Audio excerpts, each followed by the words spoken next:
Borovaya matka va krasnaya shotka. Kelinglar video obzorini qilib beraman. Albatta talablarga binoan.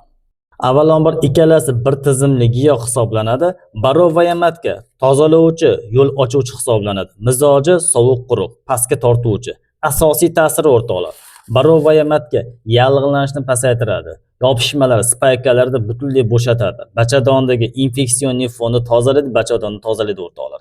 Endometritda nihoyatda kuchli, adenoksidda nihoyatda kuchli, bepushtlikda, yallig'lanishdan orttirilgan bepushtlikda nihoyatda samarali do'stlar. Kichik va o'rta miomalarda foydali hisoblanadi. Endi krasnaya shotka giyohi. O'rtoqlar, krasnaya shotka tiklovchi, ko'taruvchi, mizoji issiq quruq neytral hisoblanadi. Yuqoriga tortuvchi. Asosiy ta'siri gormonal markazni uyg'otadi. Endokrin tizimni muvozanatlaydi, qonni tozalaydi.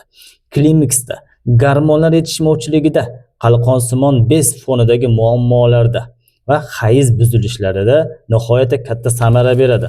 Ammo buni dozasini bilmasdan ikkalasini bir vaqtda ichish eng katta xatodir do'stlar. Qanday qilib tayyorlab ichish mumkin? Qancha miqdorda ichish mumkin? Albatta ushbu savollaringizni Telegram kanalim orqali bemalol yozib olishingiz mumkin, bepulga ko'rib olishingiz mumkin do'stlar. Obuna bo'lish esdan chiqmasin. Hech qachon kasal bo'lmanglar. Omad.